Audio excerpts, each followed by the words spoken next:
Je suis Louise, j'ai 27 ans et je suis DJ. Ok. J'habite à Paris depuis 3 ans. Quel est ton lien avec Paris ? Je suis venue habiter à Paris pour le travail, parce que je travaillais pour un magazine qui s'appelle Mademoiselle, qui était un peu mon rêve d'adolescente, et donc du coup je suis partie de ma ville de cœur qui est Nantes pour aller à Paris, et c'est vraiment pas un choix de pur plaisir de venir à Paris, mais maintenant que j'y suis, je vais y rester parce que c'est difficile d'avoir un appartement. Ok. C'est-à-dire c'est difficile d'avoir un appartement. Comment est-ce que tu vis et comment t'as trouvé et comment... Mon appart, je l'ai trouvé à force de dire sur tous les réseaux sociaux que je cherche un appartement. En gros, quand je suis arrivée à Paris, j'arrivais pour un CDD d'1 an chez Mademoiselle. Et la première agence qui a regardé mon dossier pour une coloc à 3 m'a dit mais vous gagnez pas le triple du loyer ? J'ai dit non, car je suis au SMIC.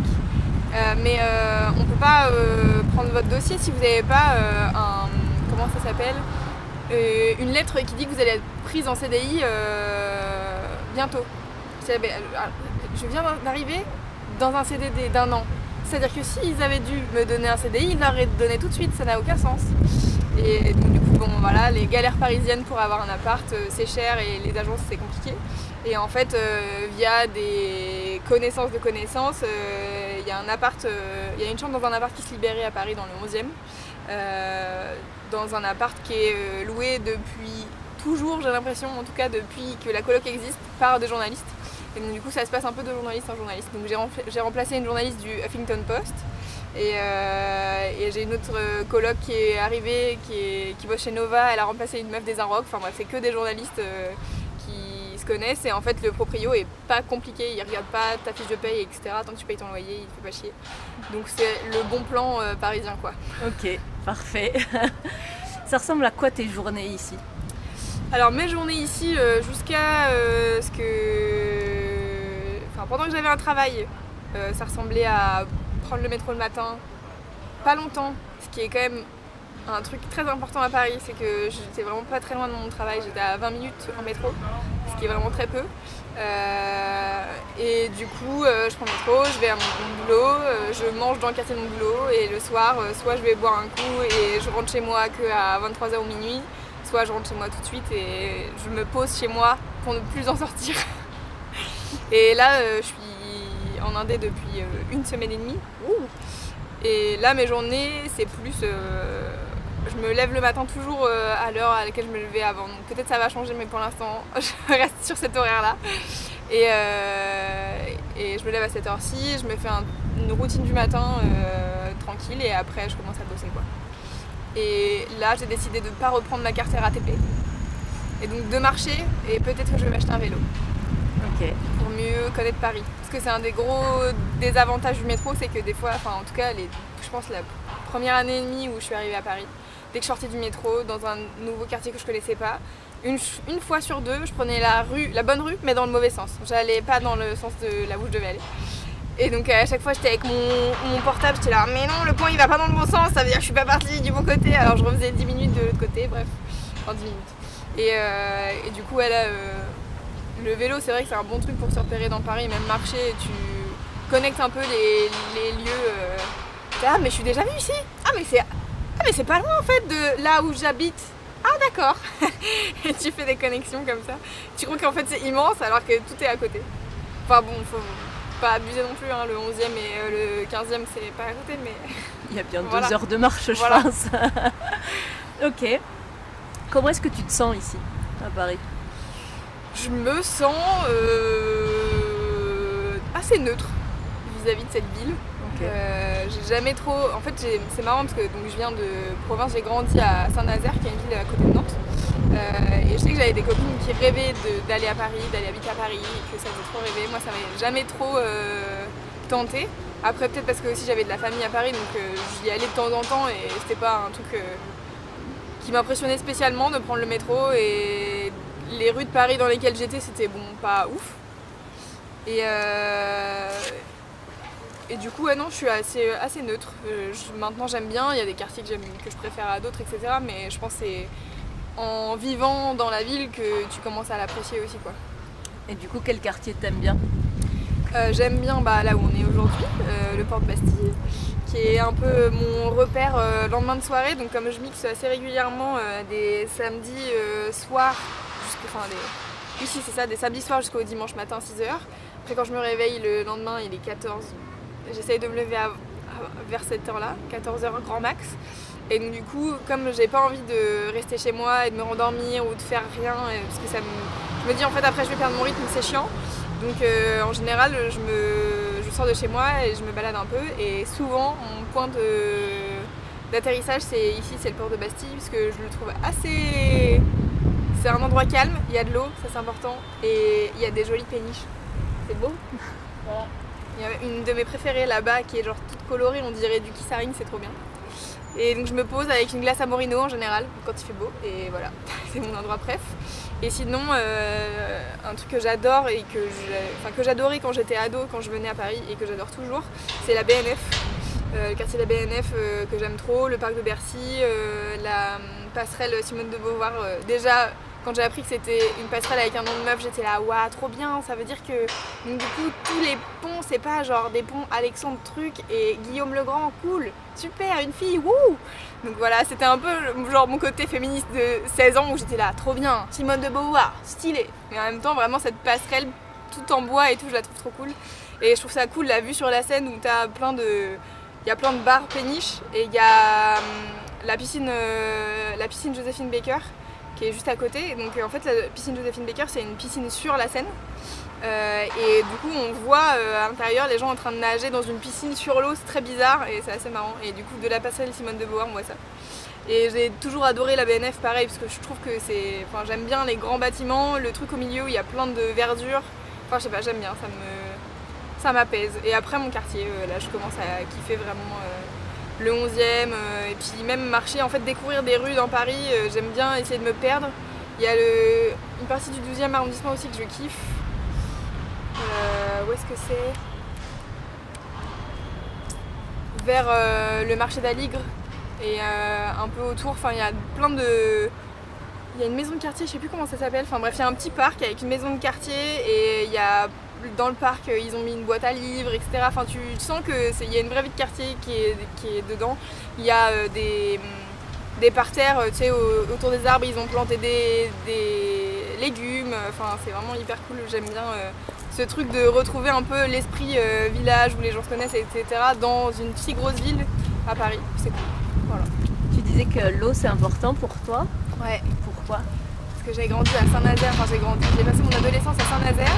C'est une ville portuaire très moche, qui a été détruite par les bombes à la Seconde Guerre mondiale. Il y a une grosse base sous-marine là-bas et en fait la mer, j'y passais un peu mon temps quoi. Mais que ce soit en été ou en hiver, il y a le bord de mer qui est accessible à 10 minutes à pied. Donc voilà, c'était un peu genre le truc qui m'apaisait. Quand j'étais en colère, j'allais là-bas, je mettais mes écouteurs, et j'allais déverser ma haine sur le bord de mer. Mais même, je sais, c'est les trucs... quand t'as pas vécu au bord de la mer, c'est pas un truc que tu peux imaginer, tu vois. C'est comme moi, j'ai jamais vécu en montagne, donc j'imagine pas ce que c'est, genre quand t'es ado, d'aller au ski entre potes, etc. Mais par exemple, les soirées de bac, c'était sur la plage, et il y avait un feu énorme sur la plage, et c'était cool, et j'ai rencontré plein de mes potes à des soirées comme ça, où juste l'été, on allait se poser entre ados, et c'était cool, quoi. Ok. Comment est-ce que la ville de Paris te rend heureuse ?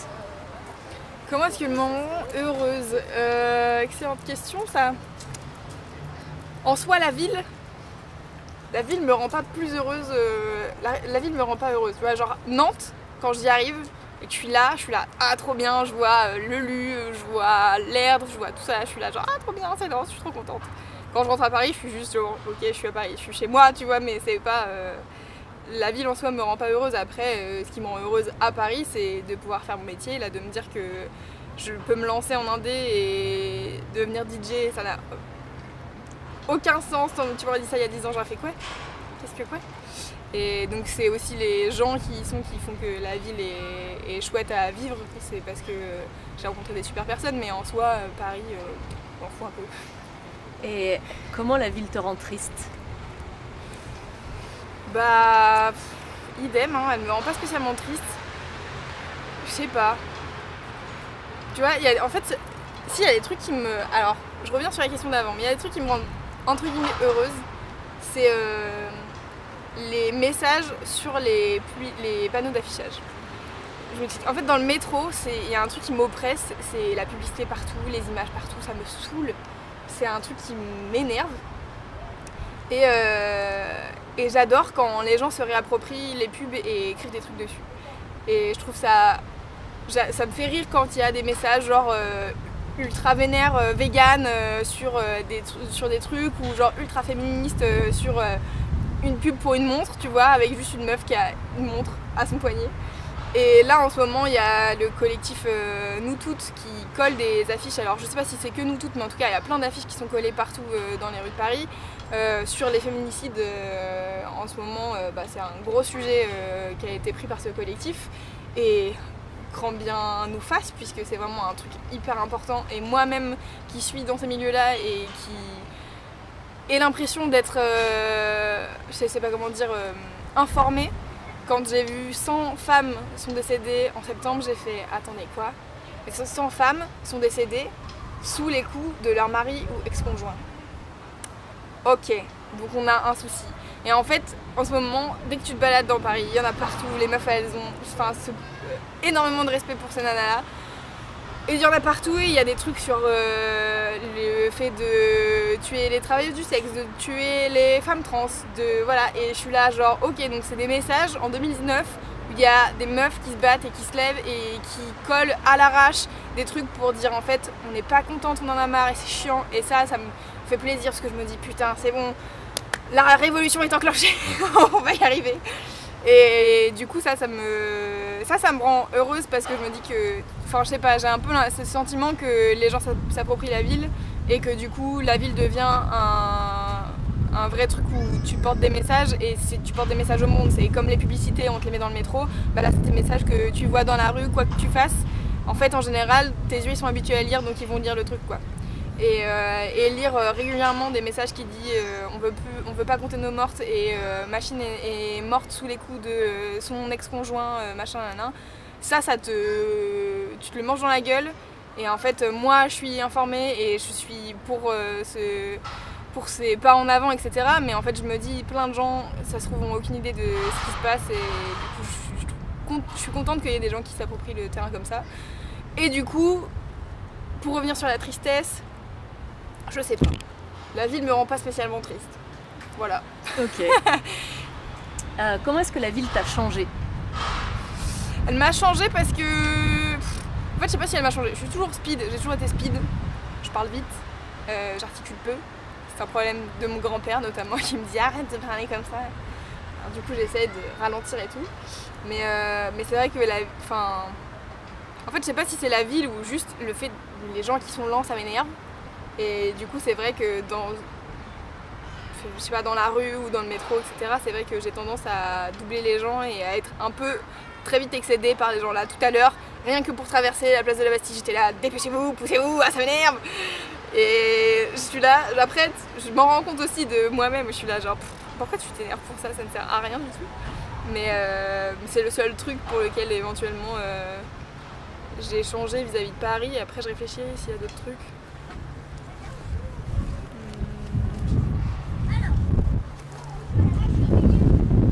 Non, je crois que c'est tout. Ok. Comment est-ce que tu te fais des amis ici? Eh ben c'est une grande question. C'est une question à laquelle j'ai mis longtemps à répondre et à laquelle j'avais pas toujours la réponse. En fait je pense que quand t'es à Paris et que...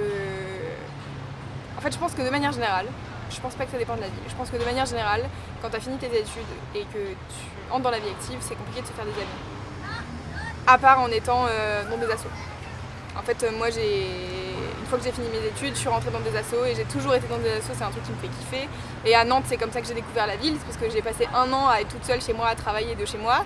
Et un jour j'ai fait tiens, je vais reprendre la radio, et j'ai été faire de la radio et j'ai redécouvert et des nouvelles personnes et une partie de la ville que je connaissais pas, tout le milieu associatif qui est en fait hyper bouillonnant quoi. Et en fait je pense que c'est pareil à Paris. Si t'as envie de te faire des potes, il faut que tu trouves un centre d'intérêt et que tu te dises ok je vais aller là ou là ou là, parce qu'en fait pareil, Paris c'est bouillonnant en termes d'associatifs Et du coup, comment je me suis fait des amis ici? Je me suis fait des amis via Mademoiselle, qui est des amis qui sont mes anciennes collègues, mais que j'aime d'amour.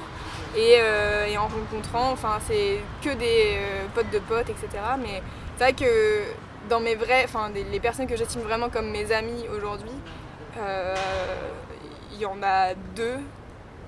Je réfléchis s'il y en a d'autres. Si, il y en a quelques autres que j'ai rencontrés pareil par l'intermédiaire ou même par internet, tu vois, c'est fou. Mais Instagram, tu te dis genre trop cool ce que tu fais, ouais cool ce que tu fais, viens on va boire un café, ok.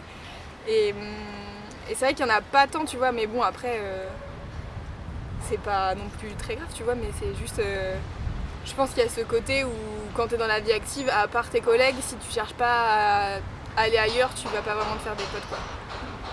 Mais ouais, voilà, mon travail et Instagram. Ok. Comment est-ce que tu aimes ici? J'aime pas spécialement. Comment est-ce que j'aime? Comment je pourrais... Je sais pas. Ma question, quand je l'ai écrit, c'était plutôt au niveau relationnel. Genre amoureux, quoi. Ouais. Mais après, ça peut s'ouvrir. Je n'aime personne. Ok. En ce moment. Et comment est-ce que j'aime? Ouais, je sais pas. J'ai une relation très compliquée à l'amour et... Ok. Pas de réponse. Ça marche. Comment est-ce que tu exprimes ton humanité? Waouh! Comment est-ce que j'exprime mon humanité? Ici à Paris. Je dis merci et pardon. Ouais, c'est con. Je disais que je m'énerve quand les gens marchent pas vite, mais souvent je dis excusez-moi et pour passer, et pas de manière agressive, juste excusez-moi, vous prenez toute la place sur le trottoir et que je passe. Et je dis merci quand les gens me laissent sortir du métro, par exemple. Voilà, c'est débile, mais c'est un truc que peu de gens font. Aïe. Et voilà, c'est la question, c'est la réponse qui me vient en tout cas. Ok. Comment est-ce que tu prends part à la ville?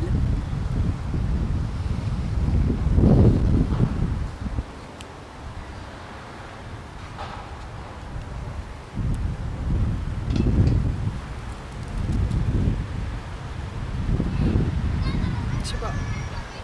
Ok. Quel est ton but dans la ville? Mon but en général, quand je suis dans la ville, c'est de me déplacer d'un point A à un point B. Après, ça m'arrive de juste me balader, juste pour regarder les bâtiments. Ça, c'est un truc que j'aime beaucoup, observer les trucs, que ça soit à Paris ou ailleurs. J'aime bien observer et les gens et les bâtiments. Et il y a un truc que j'adore moi j'adore l'automne et l'hiver. Et notamment parce qu'il y a ce truc tu le vois chez les gens. Alors c'est un peu voyeuriste et tout, mais j'ai ce truc avec une pote où on se dit il y a une histoire derrière chaque porte. Et en fait pour moi c'est hyper vrai et j'adore, tu vois, rien que chez moi, ma chambre elle donne sur une cour. Du coup en face j'ai les voisins, donc il y a la chambre de 2 petites et puis au-dessus je sais plus.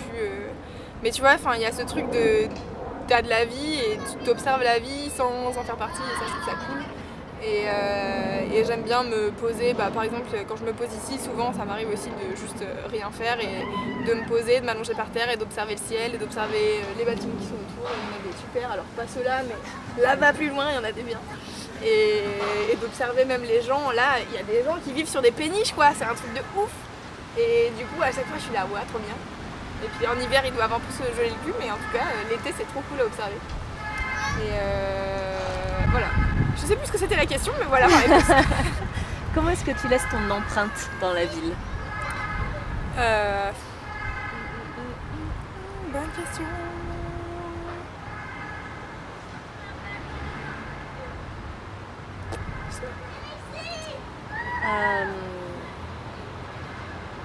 Comment est-ce que tu vis le fait d'être venu à Paris pour travailler?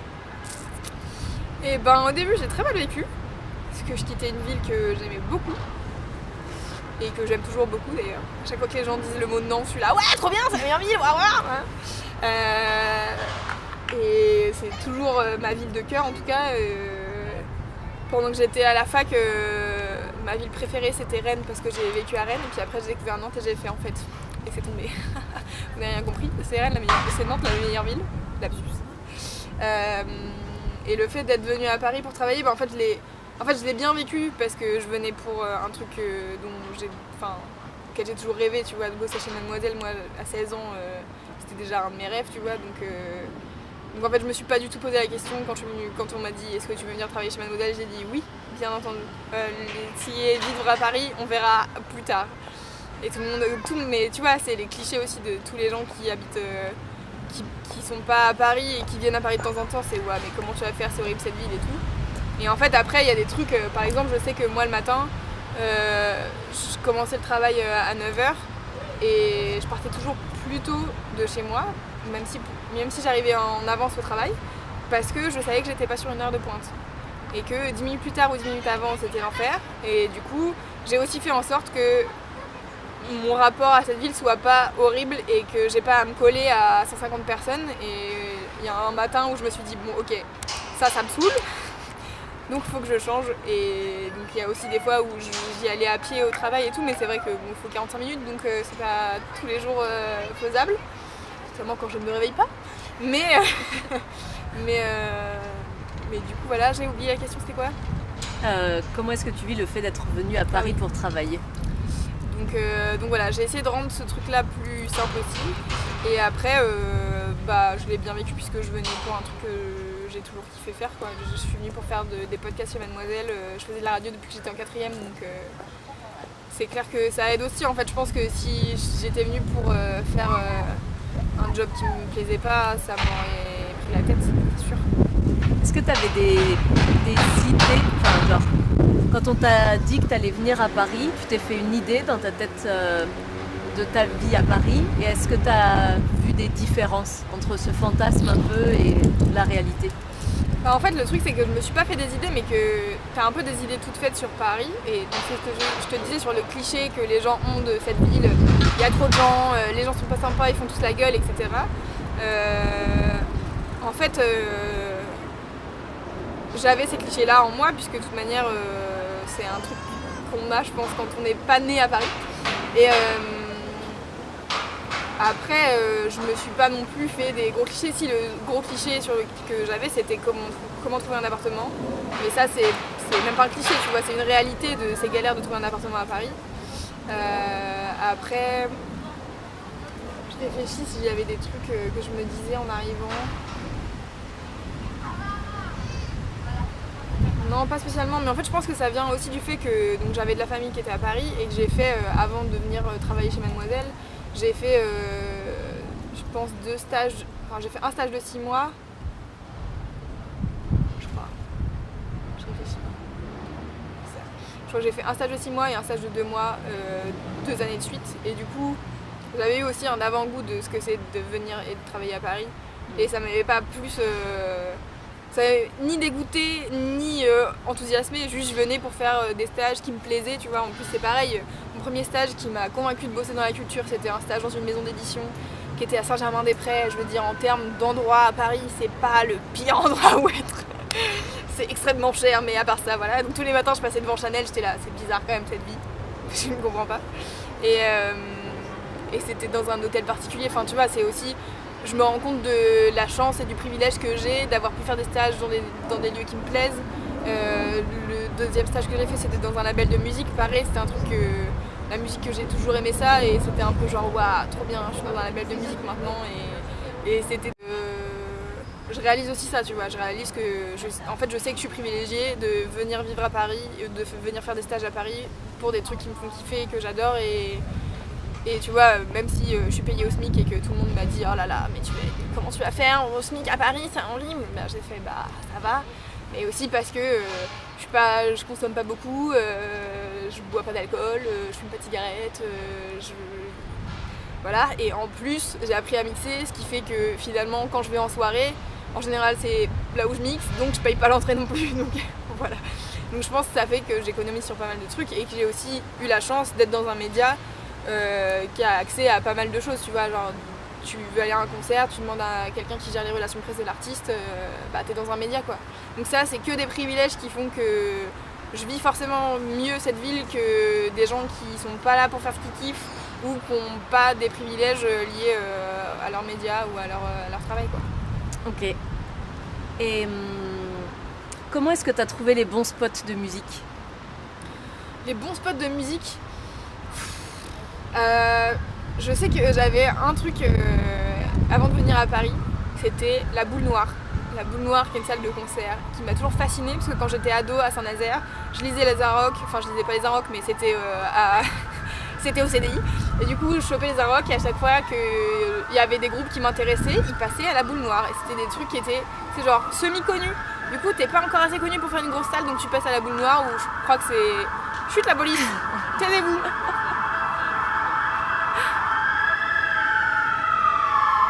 Je sais même pas si c'est la police.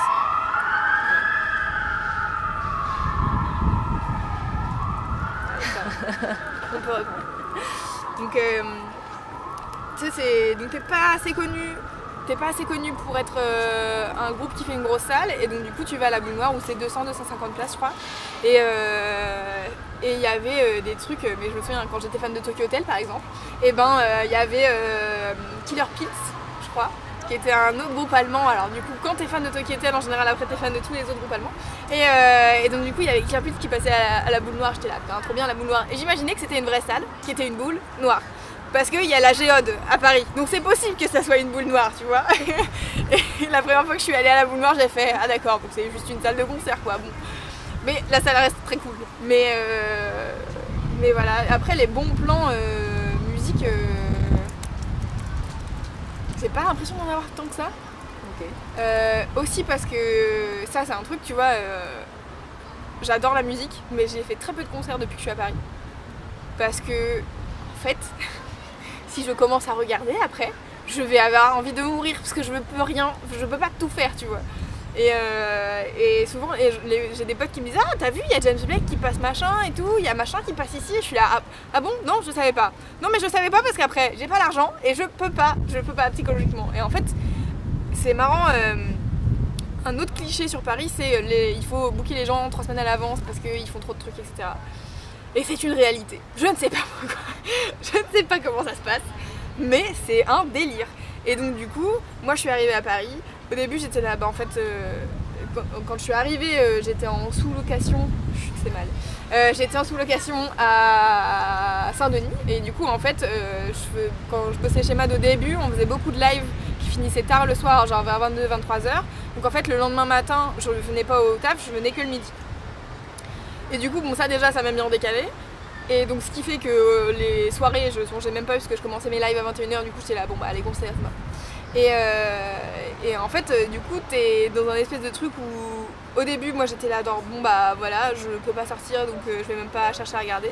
Et en fait, après, t'as quand même ce truc où il y a beaucoup d'événements, de trucs à faire et tout. Puis en fait, t'es facilement dans un petit cocon de gens. Moi, typiquement, c'était les gens de Mademoiselle. Et donc t'es dans un cocon de gens et t'es là genre ah oui on fait ça et puis là on a dit qu'on faisait ça et puis là on fait ça et machin. Et là je me suis dit par exemple chaque semaine faut que j'aille au yoga. Et en début de semaine je me cale un truc et c'est obligé dans la semaine il y a forcément quelqu'un qui va me dire oh t'es dispo jeudi, t'es dispo machin. Et je suis là non et je vais et tu sais t'es là, t'es tiraillé entre est-ce que je vais au yoga ou est-ce que je vois ses amis je ne sais pas. Et t'es là bon mes amis ils seront toujours là quoi qu'il arrive donc je vais aller au yoga parce que je me suis fait une promesse à moi-même. Mais je sais plus où je voulais en venir avec ça. Mais voilà ce que je voulais dire. Ok. Comment t'as trouvé, et tu trouves tes dates et tes salles pour faire quand tu mixes Quand je mixe ouais. En fait, j'ai appris à mixer via Mademoiselle. Donc Mademoiselle, il y a des soirées, les gros stuff à la Bellevilloise. Et en fait, ces soirées-là, elles étaient organisées par deux mecs. Une team de boîte de prod co-organisée avec Mademoiselle. Et cette boîte de prod, elle s'appelle Tout Baigne. Et en fait, ces mecs-là, ils ont donc les gros stuff ils avaient les gros stuff de Mademoiselle. Maintenant, Mademoiselle organise tout de son côté. Et donc, ils mixaient au gros stuff. Et je me souviens, la première gros stuff que j'ai fait chez Mademoiselle, ça devait être 2 semaines après que je sois arrivée. Et je les ai vus mixer. J'étais là, vous m'apprendrez un jour, hein. Et en fait, 4 mois plus tard, il y a une grosse stuff où ils peuvent pas être là. Et du coup, la meuf qui co-organise chez Mademoiselle, qui s'appelle Marie, des internets, elle cherchait quelqu'un pour remplacer les gars. Et forcément elle voulait prendre des meufs puisque c'est mademoiselle, etc. Donc elle trouve 2 nanas qui viennent mixer. Et en fait les meufs elles passent des disques. Tu vois. En fait la différence entre mixer et passer des disques, c'est que tu passes un morceau en entier, puis après tu passes un autre morceau et un autre morceau, alors que mixer tu trouves un moyen d'enchaîner 2 morceaux sans qu'il y ait rien qui s'arrête, quoi. Sans que tu aies 5 refrains à la suite et qu'à la fin tu es là, oui bon d'accord on a compris Beyoncé, mais et du coup il y a eu cette soirée là qui a aussi motivé 2 autres meufs à se dire ah tiens moi aussi j'ai envie d'apprendre à mixer en fait, parce que du coup j'ai vu ces filles là, elles le font et elles sont payées, et moi pourquoi pas, tu vois. Et du coup on a demandé aux gars de nous apprendre à mixer. Et donc c'est Romain qui est une personne formidablement patiente qui nous a appris à mixer toutes les 3. Et donc au début tu te retrouves face à un truc et au fur et à mesure ça vient, et donc on a d'abord mixé au gros stuff et après ils nous ont fait confiance pour mixer au chronologique, donc qui sont les soirées Machine du Moulin Rouge, où c'est les plus gros tubes de toutes les décennies, des années 50 aux années 2010, et ça change de décennie toutes les heures. Et donc j'ai trouvé via eux, en fait juste ils nous ont fait confiance pour qu'on puisse faire ça. Et je l'ai fait plein de fois, et après on a fait Solidays et j'ai fait d'accord, ok on va faire Solidays, pas de soucis. et là voilà, je l'ai refait cette année et je suis là, c'est fou, qui après 2 ans d'avoir mixé fait Solidays alors que vraiment, enfin voilà bref c'est zinzin. Donc en fait mes dates de concert entre guillemets de mix, je les trouve via eux qui juste me font confiance pour mixer sur ces soirées là et pour m'entraîner, et voilà. Après pour la suite je sais pas encore, là pour l'instant j'ai des gens qui me contactent parce qu'ils ont vu que je mixe et que j'en parle à peu près à longueur de temps sur Mademoiselle, donc bon du coup il y a des gens qui se disent ah tiens je vais contacter Louise pour faire ça. Et donc là j'ai trouvé une association qui s'appelle Women Up qui est entre Lyon et Paris, qui fait un bal / conférence qui m'a proposé de venir mixer, donc je fais ça. Et puis qu'est-ce que j'ai d'autre, là j'ai un anniversaire privé.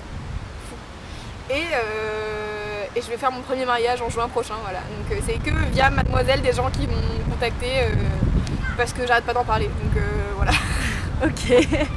Il y a un endroit où t'aimerais bien aller mixer, genre ton nouveau rêve Mon nouveau rêve, ouais. J'aimerais bien faire une boiler room un jour, mais bon ça c'est pas tout de suite. Donc les boiler room, je sais pas si tu sais, mais en gros c'est des soirées. Il y en a partout, c'est des soirées qu'ils ont juste filmées et retransmises sur YouTube et sur Facebook.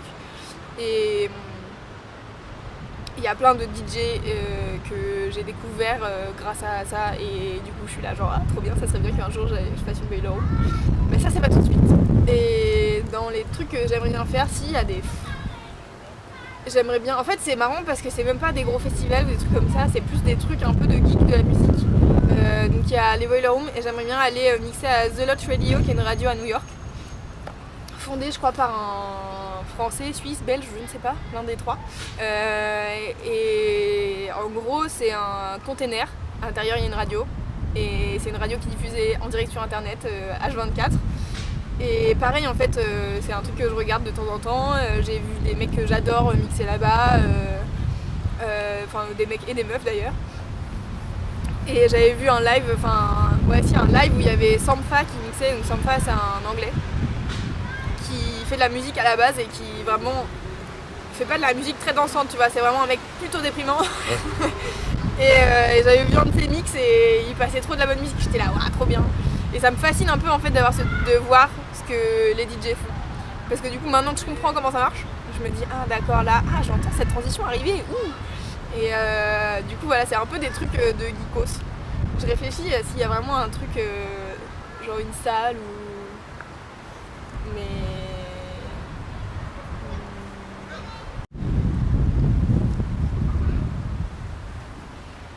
Non, je sais pas, je crois que j'ai pas encore assez réfléchi aux salles et aux festivals où je voudrais aller mixer. Mais c'est marrant parce que les gens, à chaque fois que je leur dis c'est bon, je me lance, machin, je suis DJ et tout, ils font oh là là, bientôt Loulou à Tomorrowland. Je suis là, c'est marrant parce que vraiment Tomorrowland c'est pas du tout dans mes plans, tu vois. Mais aussi parce que peut-être j'ai un espèce de cliché sur Tomorrowland où pour moi c'est que de l'IDM, de la grosse électro-bourrine, et je suis là vraiment pas le genre de musique que j'ai envie de passer, mais je sais pas, peut-être que c'est pas du tout ça et qu'il y a plein de DJ de styles différents, j'en sais rien. Mais je connais pas assez.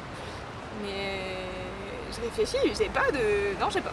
Je sais Ok. pas. Et ma dernière question, c'est comment est-ce que tu pourrais résumer la ville de Paris en un mot? Chaotique. Ok. Tu veux ajouter quelque chose sur la ville de Paris, sur... Non. Si tu veux faire ta promo. Je vais faire ma promo. Allez me suivre sur Instagram, ouais, Alice Petrouchka, ouh.